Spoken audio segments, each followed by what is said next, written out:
యెహెజ్కేలు 2వ అధ్యాయము మొదటి 5 వచనాలు ధ్యానించుకుని ఆరాధనలోకి వెళ్దాం.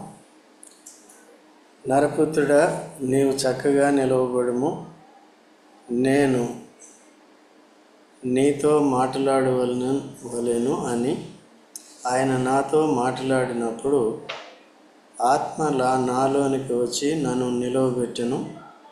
అప్పుడు నాతో మాట్లాడిన వాని స్వరము వింటిని. ఇక్కడ దేవుడు తనతో మాట్లాడిన ఆ స్వరాన్ని యెహెజ్కేలు వినాలంటే ఏం చేయాలి? చక్కగా నిలబడాలి. చక్కగా నిలబడాలంటే ఏంటి? ఈ కాళ్ళ మీద నిలబడేది కాదు, కానీ ఆత్మీయ జీవితంలో ఎట్లా ఉండాలి? చక్కగా నిలబడాలి. యూదా పత్రిక 25వ వచనం చూడండి. యూదా రాసిన పత్రిక, తొట్టిల్లకుండా మిమ్మల్ని కాపాడుటకును నిర్దోషులనుగా నిలవబెట్టదే. ఎలాగండి నిలవబెట్టేది?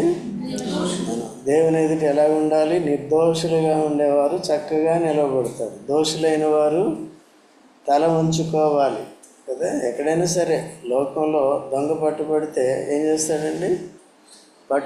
పట్టుబడే వరకు తలెత్తుతాడు దొర. పట్టుబడిన తర్వాత తల దించుతాడు. ఓకేనా? అలాగే దేవుని సేవ చేయాలి అంటే చక్కగా నిలబడాలి ఆత్మీయ జీవితంలో. మొట్టమొదటిగా యేసుక్రీస్తు ప్రభువే మనమందరం కూడా పాపులము, దోషులము, దేవునికి ఎదుట తిరుగుబాటు చేసిన వారము. ఇశ్రాయేలు అయితే ఎరిగెరిగి చెడుతనం చేసిన వారు వారి దేవుని విడిచిపెట్టి విగ్రహాల వైపు సైతం వెళ్ళిపోయినటువంటి వారు, అన్య స్త్రీలను పెళ్లి చేసుకున్నవారు. సో దేవుని ధర్మశాస్త్రాన్ని పూర్తిగా ఉల్లంఘించిన వారు, తిరుగుబాటు చేసేవారని దేవుడు వారి విషయంలో చెప్పాడు. అయితే మన విషయంలో కూడా అన్యజనులుగా ఉన్నప్పుడు మన పితరుల దగ్గర నుంచి కూడా మనం సత్య మార్గంలో లేము, దేవుని మార్గంలో లేము, దేవుని ఎరగని వారంగా ఉంటుంది. అందుకనే దినాల్ని, మాసాలని ఆచరించేవారు కదండి. దేవుళ్ళు కాని వారిని సేవించేవారు. పరోక్షంగా సాతానుని సేవించేవారు కదా. మనకి ఎటువంటి నిర్బంధం లేదు. అబద్ధాలు మాట్లాడవచ్చు, నైతిక విలువలు లేని క్రియలన్నీ చేసిన ఎవరు కూడా మనల్ని అభ్యంతరము చెప్పరు. ఇంకో రకంగా చెప్పాలంటే చెడు పనులు చేసే వాళ్ళకినే ఈ లోకం ఎక్కువగా ప్రోత్సహించేదిగా ఉంటుంది. అయితే యేసు ప్రభు అట్లా ప్రోత్సహించడు. మనల్ని మార్చి ఈ చెడు జీవితాన్ని జయించడానికి కావలసిన శక్తిని కూడా మనకేం చేశాడు? పరిశుద్ధాత్మ ద్వారా ఇస్తున్నాడు. దేవుని భయం కలిగి ఒకప్పుడు అలాగ ఉన్నారు. మీ దోష శిక్ష, పాపపు శిక్ష సెలవులో నేను భరించాను, ఇక మీకు ఏ శిక్షా విధి లేదు కనుక నా మరణ పునరుద్ధానందు విశ్వాసం ఉంచి పాపాలు ఒప్పుకోండి, క్షమిస్తాను, నా యేసు రక్తములో కడిగి మిమ్మను పవిత్రపరిచి పరిశుద్ధ జనులుగా చేస్తాను, సంఘముగా సమకూరుస్తాను, లోకం నుంచి వేరు చేస్తాను, ఇక్కడి నుంచి నన్ను సేవించాలి, నన్ను ఆరాధించాలి. కాబట్టి మీ సమస్యలన్నిటి కొరకు నా యేసు నామం పేరిట ప్రార్థన చేయాలి అని దేవుని వాక్యాన్ని సరిగ్గా నేర్చుకోవాలి. ఆ విధంగా దేవుడు తిరిగి మనల్ని ఏం చేశాడంటే సత్యమైన మార్గంలోనికి, దైవ మార్గంలోనికి మనల్ని తీసుకొచ్చాడు. ఓకేనా? అది కాబట్టి అందుకని ఇప్పుడు మనం ఏం చేయాలంటే వచ్చిన తర్వాత కూడా, యేసుని ఎరిగిన తర్వాత కూడా అప్పుడప్పుడు దోషము చేసి తొట్టిల్లుతూ ఉంటాం. తొట్టిల్లి అలాగే పడిపోయి ఉంటారు ఎవరైనా. ఇప్పుడు ముసలోళ్ళు అయినా సరే ఏమవుతారండి? ఒకవేళ బై మిస్టేక్ కాలు తగిలి పడిపోతే అట్లాగే ఉంటారా? లేచిపోతారు. ఒకవేళ లేవటానికి బలం లేకపోతే ఏమవుతారు? హెల్ప్ అంటారు, సాయం చేయండి, నన్ను లేవనెత్తండి అంటారు. అంతేనే కదా. అయితే ఆత్మీయ జీవితంలో లేవనెత్తడానికి యేసుప్రభు ఉన్నాడు. ఒకరినొకరు మనం ఏం చేయాలి? బుద్ధి చెప్పుకోవాలి. ఒకరొకరు ఏంటంటే పాపము చేయకుండా నీతి మార్గములను నడుచుకోవటానికి మనల్ని ఒకరికొకరు సహకారులుగా పెట్టాడు. నేను అబద్ధమాడి అబద్ధాన్ని ప్రోత్సహించానంటే నేను దేవుని సేవకుని కాదు, దేవుని బిడ్డను కాదు. ఎవరి బిడ్డను? అబద్ధం ఆడేవాడు సాతాను. ఎందుకు? సాతాను అబద్ధికులందరికీ తండ్రి, జనకుడు అంటే కన్నవాడన్నమాట, కన్న తండ్రి. అది కాబట్టి ఇప్పుడు నీతిని జరిగించడానికి యేసుప్రభులో దేవుని పిల్లలుగా సృష్టింపబడ్డాం కదా, తిరిగి మరలా జన్మించాం. కాబట్టి ఇప్పుడు నీతిని జరిగించాలి, దాన్ని జరిగించుకోడు. దుష్కార్యం చేయ ప్రతివాడు దేవునికి ఏమవుతాడంటే శత్రువు అవుతాడు. సో అలా లేకుండా జాగ్రత్తగా ఉండాలి. సరే, ఇప్పుడు మొట్టమొదటిగా ప్రవక్త అయిన యేసుకేల్ని చక్కగా దేంట్లో నిలవాలి? ఆత్మీయ జీవితంలో, సత్యాన్ని అనుసరించుట్లో, నీతిని అనుసరించుట్లో. నీవు ఇతరులకు బుద్ధి చెప్పడానికి నేను పంపిస్తున్నాను, అవిధేయులైన వారికి విధేయత నేర్పించడానికి నేను పంపిస్తున్నాను. కాబట్టి నువ్వేం చేయాలి? ఫస్ట్ అది. చాలామంది పరిచర్య చేయటానికి రెడీగా ఉంటారు, కానీ తాము ఏం చేయాలి? చక్కగా నిలబడేది ఫస్ట్ నేర్చుకోవాలి. ఓకేనా? ఇతరులకి ప్రతి విషయంలో మాదిరి చూపించాలి, పాయింట్అవుట్ చేయకుండా జాగ్రత్తగా చూసుకోవాలి. ఓకేనా? అది చూడండి, నీవు చక్కగా నిలవబడము, నేను నీతో, నువ్వు చక్కగా నిలబడితే నేనేం చేస్తాను? నీతో మాట్లాడు. తర్వాత రెండో వచనం, నాతో మాట్లాడినప్పుడు ఆత్మ నాలోనికి వచ్చి నన్ను నిలవబెట్టును. యేసుక్రీస్తు ప్రభు తన 12 మంది శిష్యుల్ని తాను ఏర్పాటు చేసుకున్నప్పుడు, సరే ఒక యూదా ఇస్కరియోతు వెళ్ళిపోయాడు, తప్పిపోయాడు అనుకోండి, చనిపోయాడు, ఆత్మహత్య చేసుకుని. శరీరం పోయింది, ఆత్మ కూడా పోగొట్టుకున్నాడు. ఇచ్చిన ఉద్యోగాన్ని కూడా శ్రేష్టమైంది, దేవుడిచ్చిన పరిచర్య చాలా శ్రేష్టమైంది, దాన్ని కూడా పోగొట్టుకున్నాడు. అతని స్థానంలో మత్తయి అని ఏర్పాటు చేశారు. వీరందరూ ఎప్పుడు పరిచర్య చేశారు? పరిశుద్ధాత్మను పొందిన తర్వాత. యేసు ప్రభు చనిపోయి సమాధి చేయబడి తిరిగి లేచి 45 దినాలు ఆత్మస్వరూపిగానే భూమి మీద ఉన్నాడు, మహిమా స్వరూపిగానే భూమి మీద ఉన్నాడు. తర్వాత అందరూ చూస్తుండగా ఏమైపోయింది? శిష్యులు చూస్తుండగా దేవదూతల సమక్షంలో పైకి వెళ్ళిపోయాడు. ఆయన వెళ్ళిపోవద్దు, ఆయన మళ్ళీ ఏం చేస్తాడు? తిరిగి ఇలాగే వస్తాడని చెప్పాడు.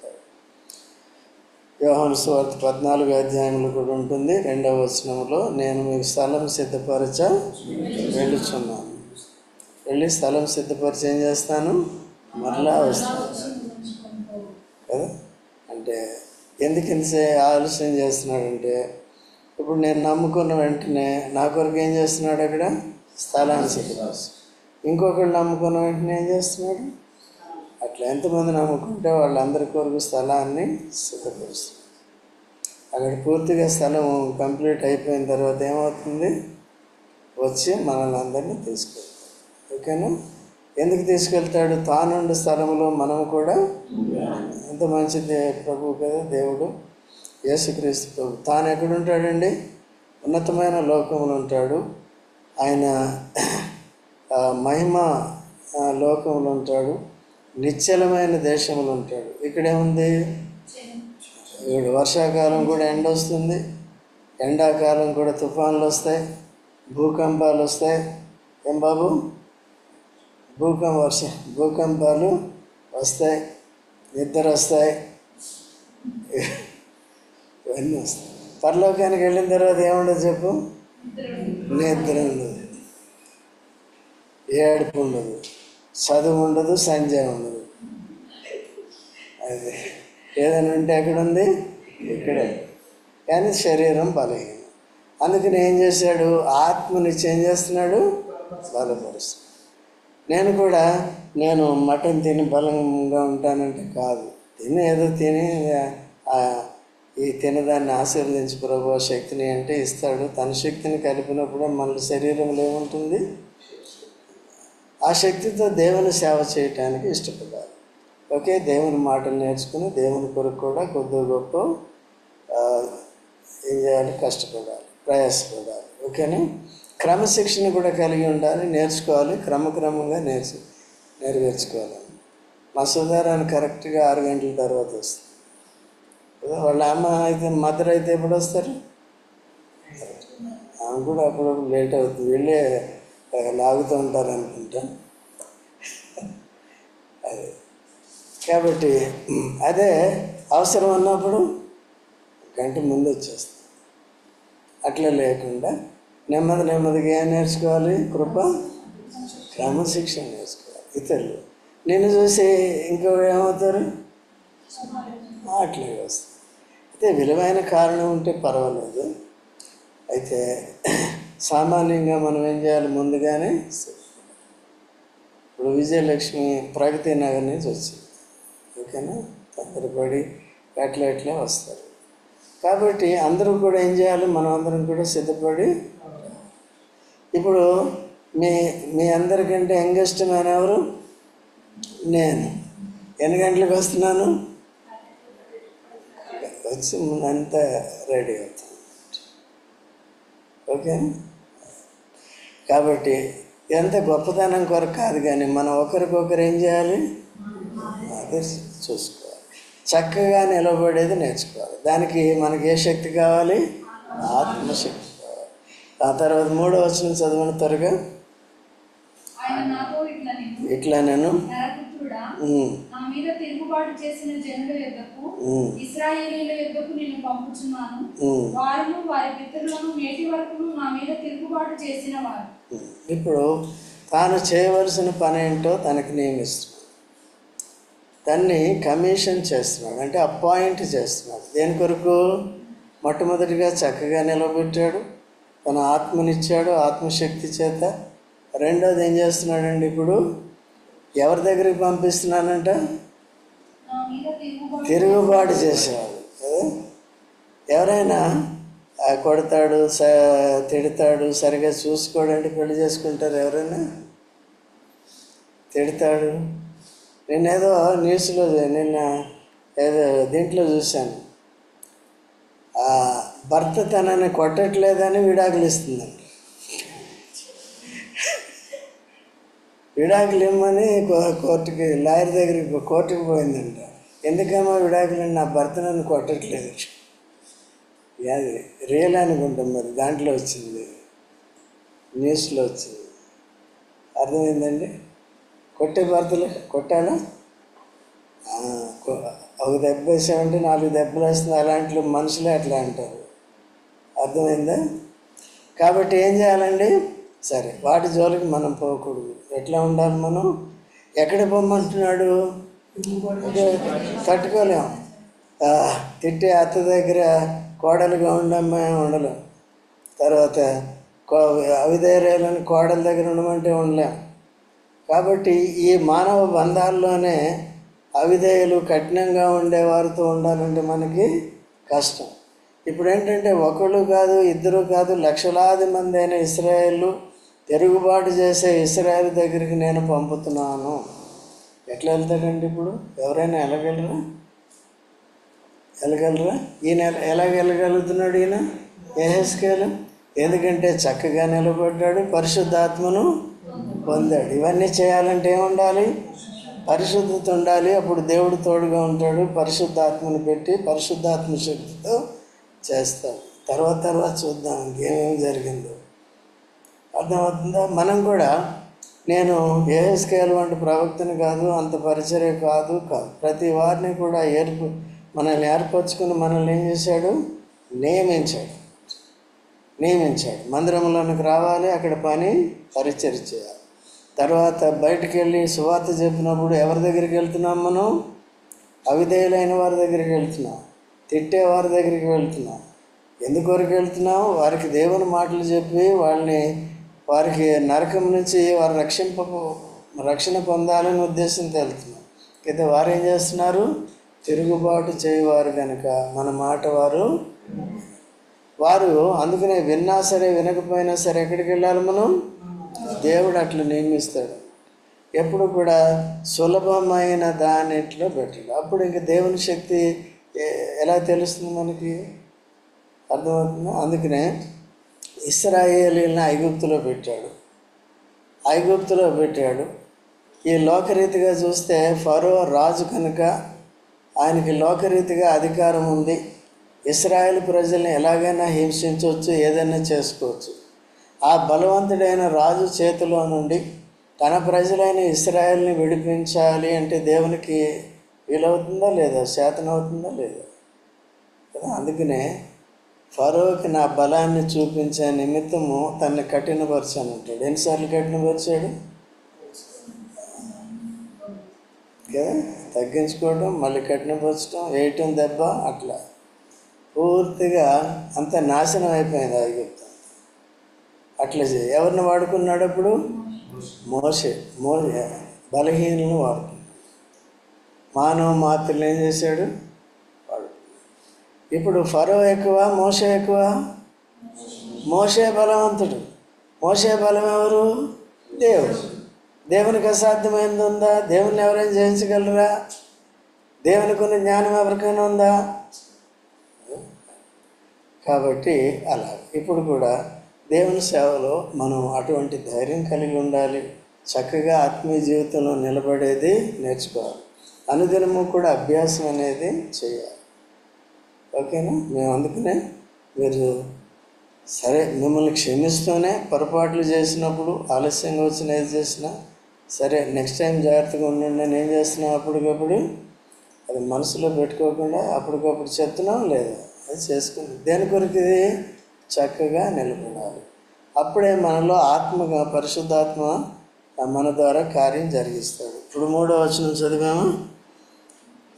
ఎవరికి? ఇశ్రాయేలుతో పంపుతున్నాను, వారు ఎటువంటి వారు?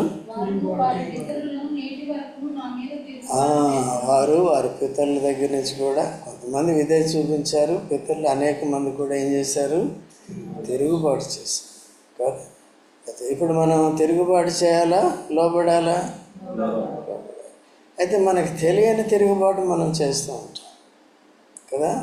అందుకనే వాక్యాన్ని సరిగా నేర్చుకోకుండా, దాన్ని పాటించకుండా, దేవుని క్రియలు కాకుండా కేవలం మన క్రియలే చేసుకుంటూ, దేవుని ఆరాధన చేయకుండా ఇవన్నీ కూడా చేస్తూ ఉంటాం.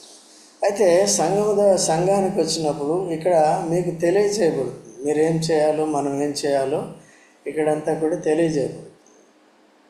చదువుకున్నది కాదు, ఏం చేయాలి? దేవుని వాక్యాన్ని వినాలి. వినాలంటే ఎక్కడికి రావాలి? మందిరానికి రావాలి. ఇక్కడికి వచ్చిన తర్వాత ఏమవుతుంది? చెప్తాం. చెప్పిన తర్వాత ఏం చేయాలి? చేయాలి. చేయలేదానికి ఏం చేసినట్టు? ఇప్పుడు వారిని ఏం చేయాలి? చేసేస్తామండి అంటారు, కానీ చివరికి ఎవరిదో. ఓకే, అట్లా లేకుండా దేవునికి అందుబాటులో ఉండేది నేర్చుకోవాలి. తర్వాత 4వ వచనం చదవండి. మొదట ఎవరు? వారు తిరుగుబాటు చేయవారు. రెండోది ఎవరంటే సిగ్గుమాలినోడు, సిగ్గులేనుడు. ఓకే, కఠిన హృదయం కదా. మొదట ఎవరండి? రెండోది ఏంటండి? సిగ్గుమాలిన. మూడోది ఏంటండి? కఠిన. ఎందుకు? కఠిన హృదయం కలిగిన వారందరికీ ఇది ఉంటుంది. ఏముండదు? సిగ్గు ఉండదు. ఇంకేముండదండి మనకి? తిరుగుబాటు, కఠినమైన, అంతేకాదు సిగ్గుమాలిన వారు, తిరుగుబాటు చేయవారు, సిగ్గుమాలిన వారు, కఠిన.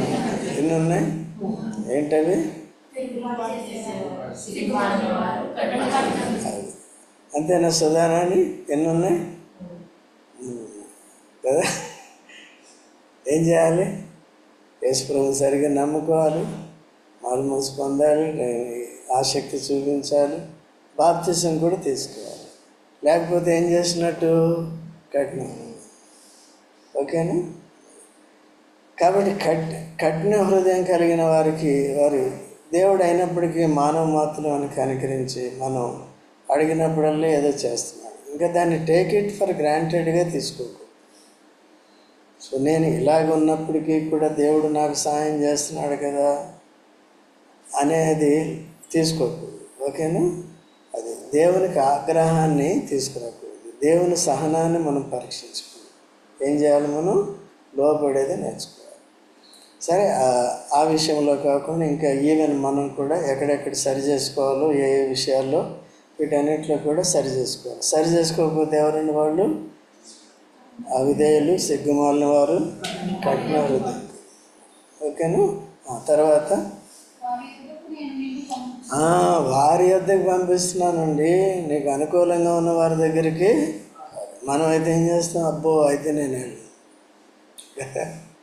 అంట, అట్లా లేదు. ఓకేనా? తర్వాత వారు తిరుగుబాటు చేయువారు కనుక వారు వినినను వినకపోయినను తమ మధ్య ప్రవక్త ఉన్నాడని వారు తెలుసుకున్నట్టు ప్రభువు యెహోవా ఇలాగూ సెలవిచ్చుచున్నాడని నీవు వారికి ప్రకటింపవలెను. చూసారండి, వారు వినినను సరే వినకపోయినా సరే వారి మధ్యలో ఎవరున్నారో తెలుసుకోవాలి. ప్రవక్త ఉన్నాడంటే అర్థం ఏంటండి? దేవుడు తన మాటల్ని మన కొరకు పంపిస్తున్నాడని వారు గ్రహించారు. దేవుడు మాట్లాడినప్పుడు విని సరి చేసుకుని లోబడితే సరే, రక్షణ ఆశీర్వాదం ఉంటుంది. లేదు, దేవుడు చెప్పినప్పటికీ కూడా వినకుండా ప్రవక్తని నిర్లక్ష్యం చేసి ప్రవక్తని హింసిస్తే అది వారు తీవ్రమైన శిక్షలు అనుభవిస్తారు. ఇక్కడ కూడా అనుభవిస్తారు, తర్వాత కూడా అనుభవిస్తారు. శరీరంలో అనుభవిస్తారు, ఆత్మలో కూడా అనుభవిస్తారు. అందుకనే అవన్నీ కూడా తేలిగ్గా తీసుకోకూడదు. ప్రవక్త దానికి లోబడ్డాడా లేదా? చాలామంది బయటికి వెళ్ళి వారికి సువార్త చెప్పుంటే ఏం లాభం, వాళ్ళు వినరు కదా, నమ్మకోరు కదా అని. వారు నమ్మినా సరే నమ్మకపోయినా సరే మన డ్యూటీ ఏంటి? చెప్పాలి. నమ్మితే వారికి రక్షణ వస్తుంది, నమ్మకపోతే ఆ పత్రిక, మీరిచ్చిన కరపత్రిక ఏమవుతుంది? వారు చదువుకోలేదు, నిర్లక్ష్యం చేశారు, ఆ తీర్పులోనే పంపిస్తుంది. వారి నాశనానికి వారే కారణం. ఎందుకంటే చెప్పినా సరే సరిదిద్దుకోలేదు, యేసు ప్రభువుని ద్వేషించారు కదా అనేది అర్థమైందండి. తర్వాత చదవమ్మ, 5వ వచనం ఎంతవరకు? ప్రభువు యెహోవా ఇలాగ సెలవిచ్చి చూడాచున్నాడని వారికి ప్రకటింప. కాబట్టి ఇక్కడ యేసుక్రీస్తు ప్రభు ఎంతమంది శిష్యులను ఏర్పరచుకున్నాడు? 12 మందిని ఏం చేశాడు తెలుసా? చూడండి, 12 మందిని, తర్వాత 70 మందిని ఏర్పరచుకున్నాడు. చూడండి, మత్తయి సువార్త 10వ అధ్యాయము, మత్తయి సువార్త 10వ అధ్యాయము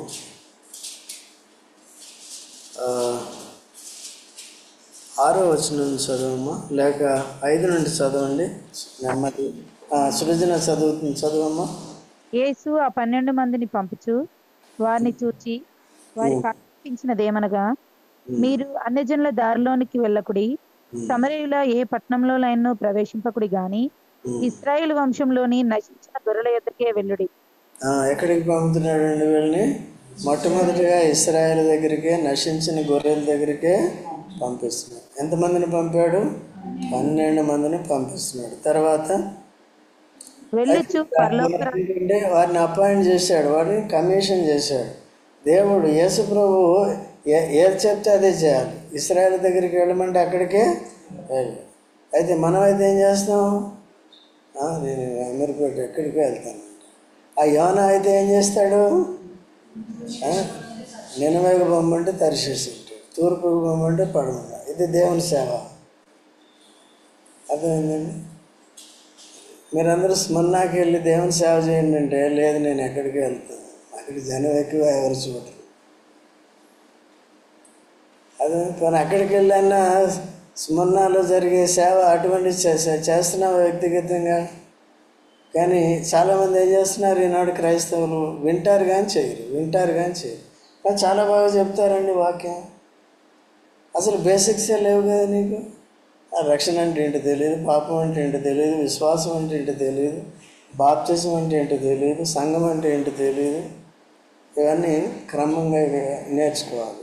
ఎక్కడైనా సరే ఇవన్నీ నేర్పించాలి. అది సంఘం అక్కడ నేర్చుకున్న తర్వాత కేవలం ఇన్పుట్ కాదు, ఏముండాలి మళ్ళీ అవుట్పుట్ కూడా ఇవ్వాలి కదా. ఇప్పుడు చూడండి, ఇన్ని బియ్యం వేసాం అనుకోండి, ఇంత అన్నం అవుతుంది కదా. అది బియ్యం వేసాం, అవుట్పుట్ వేసాం. రా మెటీరియల్ వేస్తే, కాబట్టి మనం కూడా అన్నం తింటాం, ఏమొచ్చింది? శక్తి వచ్చింది కదా. అవుట్పుట్ ఏమొచ్చింది? నీళ్ళ సంగతి అది వదిలేయండి. కాబట్టి శక్తి వస్తుందా? ఇది మటన్ తింటే ఏమొచ్చింది? కొద్దిగా శక్తి వచ్చింది. అట్లా ఇక్కడ వాక్యాన్ని విన్న వెంటనే మనం ఏమివ్వాలి? విధేయ చూపించాలి. వాక్యాన్ని విన్న వెంటనే విధేయ చూపి ఏం చేయమన్నాడు అదేం చేయాలి? నువ్వు చేయకుండా అట్లాగే ఉంటే ఎట్లా? దానికి మనమే నష్టపోతాం. జాగ్రత్తగా ఉండాలి. కాబట్టి వీరిని ఎక్కడికి వెళ్ళమన్నాడు? తర్వాత కంటిన్యూ చేయమ్మా. వెళ్ళుచు పరలోక రాజ్యం సమీపించి ఉన్నదని ప్రకటించుడి. వారికి ఏం చెప్పాలంటే, పరలోక రాజ్యం గురించి చెప్పండి బాబు, మిమ్మల్ని రోగుల్ని బాగు చేస్తాము, లేకపోతే మీకు అదేంటి డబ్బులు వచ్చేస్తాయి, మంచిగా యేసు ప్రభువుని నమ్ముకుంటే మీ బ్యాంక్ ఖాతాలో 10 లక్షలు వచ్చేస్తాయని చెప్పమన్నాడా? ఏం చెప్పమన్నాడు? మరి ఇక్కడ చెప్పింది ఒకటి, కమిషన్ ఒకటి, మనం చేసేది ఎట్లా ఉంటుందండి పరిచర్య? తర్వాత చదవమ్మా. రోగులను స్వస్థపరచండి, చనిపోయిన వారిని లేపుడి. రోగులంటే మొట్టమొదటిగా ఇది మనుషులు అర్థం చేసుకునేది, భౌతికంగా అర్థం చేసుకుంటారు. వారికి ఆత్మ ప్రత్యక్షత లేదు. మనమంతా రోగులమే. ఈ లోకంలో పుట్టిన ప్రతి వారు ఎవరండి? పాపముతో పడిచెడిన రోగులు. పాపము మహా డేంజర్, కొర ప్రాణములో ఉంచింది. ఆదాములో పుట్టిన మనమంతా పాపులము. అయితే మనం కొర ప్రాణం అంటే ఆఖరి దశలో ఉన్నాం. ఎప్పుడైనా మనం చనిపోవచ్చు. గ్యారంటీ ఉందా? అంతలో కనబడి అంతలో మాయమైపోయే. అందుకనే యేసుక్రీస్తు ప్రభు మార్కు సువార్త తీనవసరం లేదు 2వ అధ్యాయంలో ఒక ఇంటికి వెళ్ళినప్పుడు కప్పు విప్పి ఒక పక్షవాతం గలవాన్ని ఏం చేశారండి? దించారు. దించితే నీ పాపములు క్షమించబడి ఉన్నవి, నీ పరుపు ఎత్తుకున్నాడు. ముందు ఏం క్షమించాడు? వాళ్ళంతా ఈయన ఎవరండి పాపాలు క్షమించడానికి? ఆయనే మరి వాగ్దానం చేయకున్నవాడు. ఆయనే వాగ్దానం చేయకున్నవాడు. పాపుల రక్షకుడిగా యేసుప్రభు వస్తాడని వాగ్దానం చేయబడి వచ్చాడు. ఆయన శిక్ష భరిస్తున్నాడు కాబట్టి, భరించాడు కాబట్టి యేసుప్రభు ద్వారానే మనకేమొస్తుంది? పాప క్షమాపణ అనేది వస్తుంది.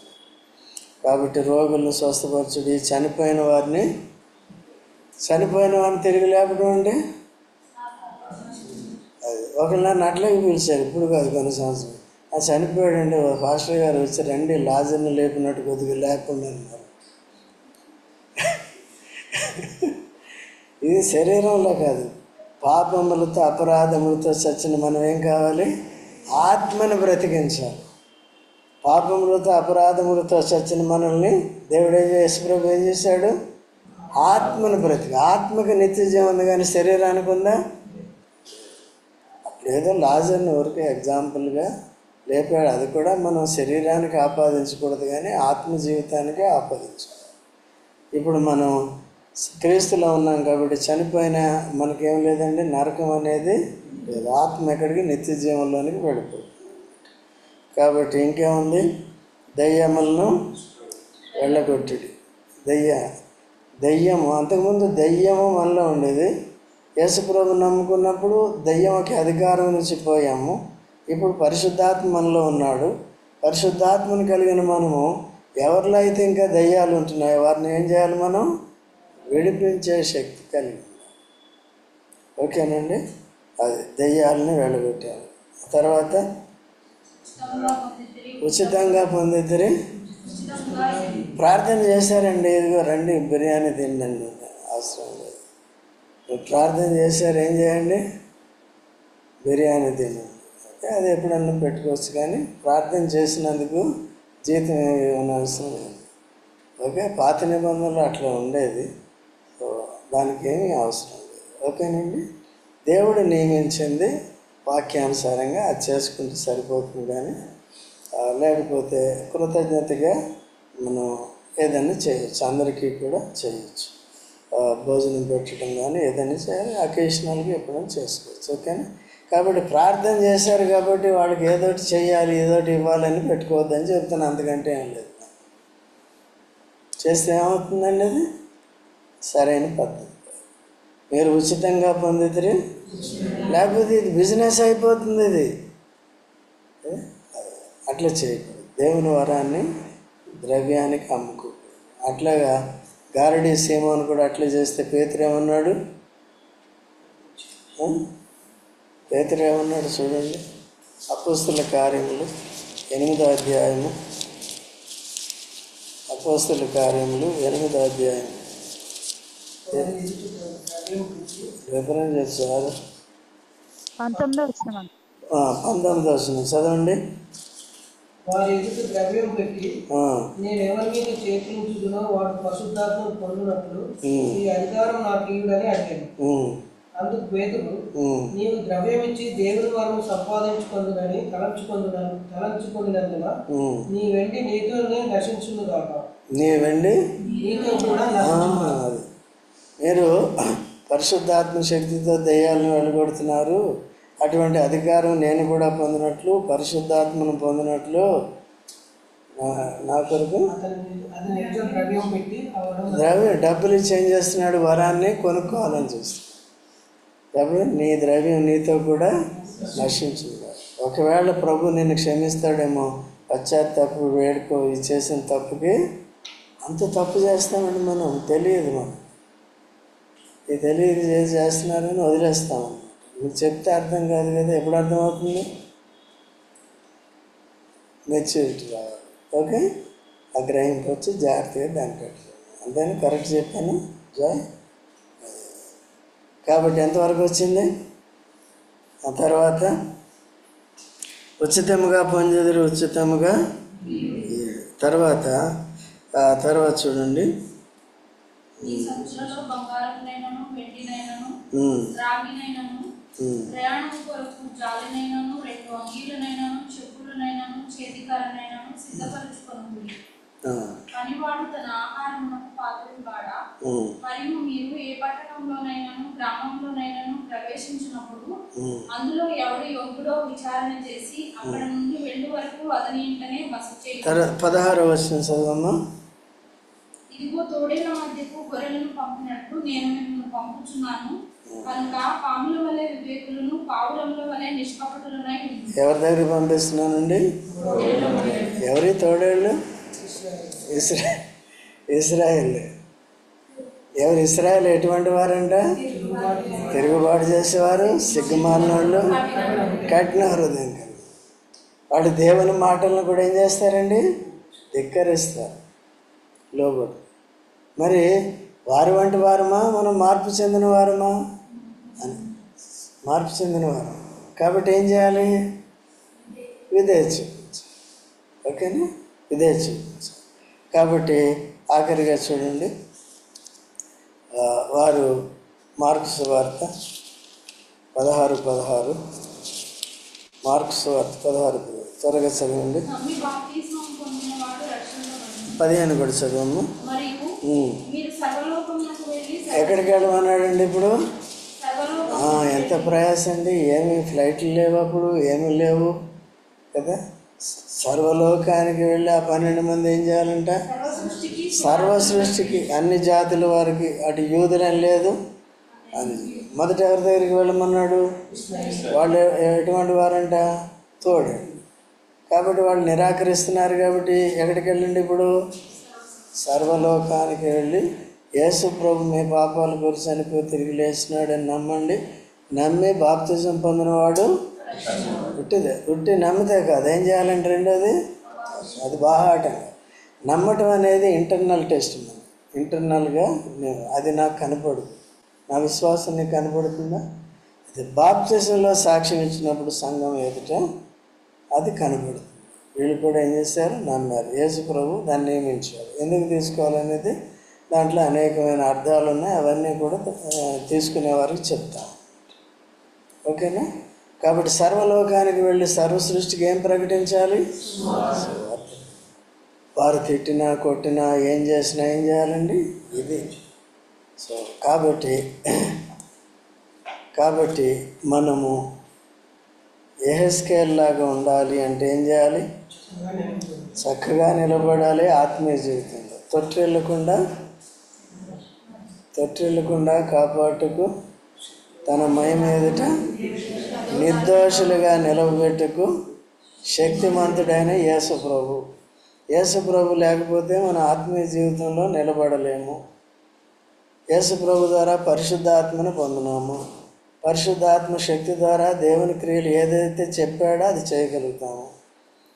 ఏ క్రియ చేసినా పరిశుద్ధాత్మ శక్తితోనే చేస్తాము. మనంతటి మనమేమీ చేయలేము. ఓకే, ఫెయిల్ అయిపోతాం, ఫలించదు, అట్లా ఉంటుంది. కాబట్టి పాత నిబంధనలో యెహెజ్కేలుని సిద్ధపరిచినట్టు కొత్త నిబంధనలో శిష్యుల్ని సిద్ధపరిచాడు. కాబట్టి వాళ్ళు వెళ్ళి జరిగించారు. కాబట్టి నేటి దినాల్లో మనందరికీ కూడా వారి ప్రయాస ఫలంలో మనం కూడా ఉన్నాం, మనం కూడా రక్షణ పొందాం. ఇప్పుడు మనం ఏం చేయాలి కదా? మనల్ని అదే ఖోఖో ఆట ఉంటుంది కదా, కోలా కాదు, ఖోఖో ఆట. ఏం చేయాలి? కూర్చుంటారు, పరిగెడతాను, నేను ముట్టుకుంటే నువ్వేం చేయాలి? నేను నా సీట్లో కూర్చోవాలి. నువ్వేం చేయాలి? నువ్వు ఇంకో ముట్టుకోవాలి. అలాగే ఇప్పుడు వాళ్ళు మనల్ని ముట్టుకున్నారు, మనం ఏం చేయాలి? నేను కదలని అక్కడే కూర్చో. ఏంటమ్మా, అంతేనా? కాబట్టి ఏం చేయాలి? ఇప్పుడు చక్కగా నిలబడేది నేర్చుకోవాలి. యెహెజ్కేలు ముందే చెప్పాడు కదా, ఏమని? నేను తిరుగుబాటు చేసేవారి దగ్గర పంపిస్తాను, నేను తిట్టేవారి దగ్గరికి పంపిస్తాను, వారు మూర్ఖులు, వారు కఠిన హృదయం కలిగిన వారు, సిగ్గుమాలిన వాళ్ళు, వారి దగ్గరికి పంపిస్తున్నాం. అంటే ఏం చేస్తున్నాం? ఈరోజు పెళ్లి చేసుకోవాలంటే ఎన్ని ఎంక్వైరీస్, వాళ్ళు ఏం చేస్తారు, వాళ్ళు ఏం చేస్తారు కదా. అది ఇంకా లైఫ్ లాంగ్ ఉండేది కాబట్టి జాగ్రత్త పడతారు. ఈ రోజుల్లో అన్ని జనులు కూడా అలా జాగ్రత్త పడతారు, మనం కూడా అట్లా జాగ్రత్త పడతాం. ఓకేనా? అయితే ఒకవేళ దేవుడు ఆ రీతిగా సిద్ధపరిచాడు అనుకోండి, అటువంటి కఠినవాళ్ళని చేసుకోవాలనుకున్నప్పుడు కూడా తప్పదు. కొన్నిసార్లు తెలుసో తెలియక కొన్నిసార్లు అటువంటి బంధాలు కూడా వచ్చేసి చాలా ఇబ్బంది కూడా పడేవాళ్ళు ఉంటారు. అట్లా మూర్ఖులుగా లేకుండా జాగ్రత్తగా మన కుటుంబాలను కూడా జాగ్రత్తగా చూసుకునేది చేసుకోవాలి. ప్రార్థన చేసుకుందాం.